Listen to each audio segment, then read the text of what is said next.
지난 금요일 뉴욕 증시는 상승 마감했습니다. 최근 조정을 겪던 기술주들에 다시 매수세가 몰린 건데요. 마감 상황 보면 다우 0.48%, 나스닥 0.82%, S&P 500 0.65% 올랐습니다. 다만 미국 연방검찰이 파월 연준 의장에 대한 강제 수사에 들어갔다는 소식 전해졌습니다. 연준 역사에서 재임 중에 의장이 이런 수준의 수사 압박을 받은 건 전례가 없다는 점에서 큰 파장이 예상되는데요. 현재 선물 시장에서 나스닥과 S&P 500 빠지고 있다는 점 같이 챙겨보시면 좋겠습니다.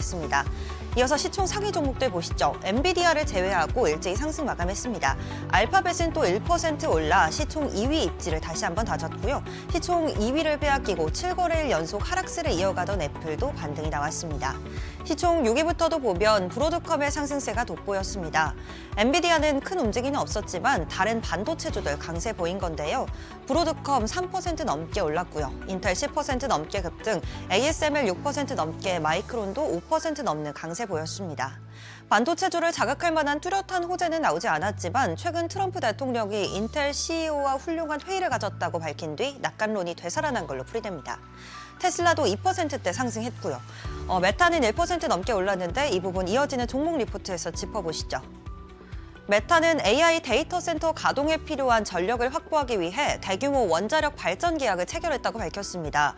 AI 연산 수요가 폭발적으로 늘어나는 가운데 전력 확보가 곧 AI 경쟁력의 핵심 요소로 떠오르고 있음을 보여주는 행보입니다. 메타는 이 비스트라, 오클로, 테라파워 등과 계약을 맺고 2035년까지 총 6.6기가와트 규모의 이 전력 공급을 받을 계획인데요.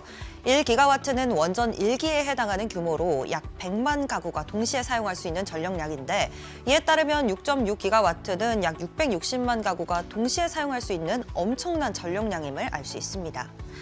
이 전력은 오하이오주에 건설 중인 대규모 AI 데이터 센터 프로메테우스에 사용될 예정인데요. 블룸버그는 이번 계약으로 메타가 아마존과 구글, 마이크로소프트를 제치고 원전 전력을 가장 많이 확보한 하이퍼스케일러 기업이 됐다고 평가했습니다.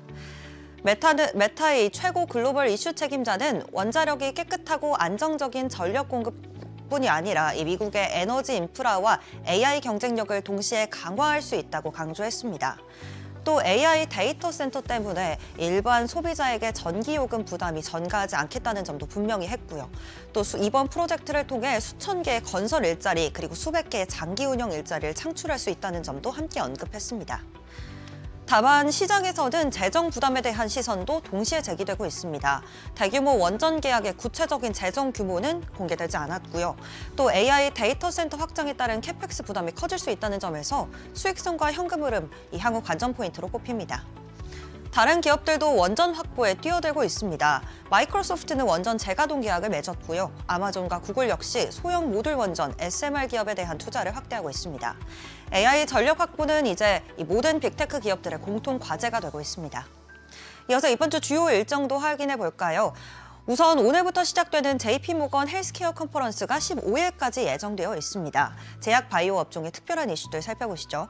또 내일은 한일 정상회담이 예정되어 있고요. 또 JP모건의 실적을 시작으로 본격적인 4분기 어닝 시즌이 시작됩니다.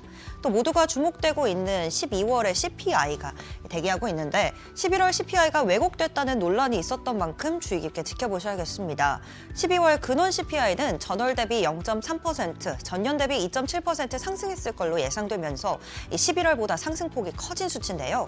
만약 실제로 이렇게 나온다면 단기 금리 인하 기대는 더욱 약화될 가능성이 있습니다. 수요일로 가볼까요? 12월에 PPI와 함께 여러 기업들의 실적이 나옵니다. 또 트럼프 행정부의 관세 정책의 합법인지에 대한 대법원 판결이 예정되어 있는데요. 당초 미 연방 대법원이 9일에 결정을 내릴 수 있다고 예고했지만 연기됐고 14일에 주요 사건에 대한 판결을 발표하겠다고 공지했습니다. 시장에서는 이 일정이 관세 관련 사안일 가능성이 높다고 보고 있습니다. 현재 베팅 업체들은 트럼프 대통령 측이 패소할 확률이 더 크다고 전망하고 있는데요. 다만 백악관은 다른 방식으로 관세를 부과할 수도 있다고 보고 있어 단기적으로 정책 불확실성이 확대될 수 있다는 점 유의하셔야겠습니다. 목요일에는 한국은행의 금통위에서 우리나라 기준금리가 결정됩니다. 우리 시간 오전 10시입니다. 참고하시고요.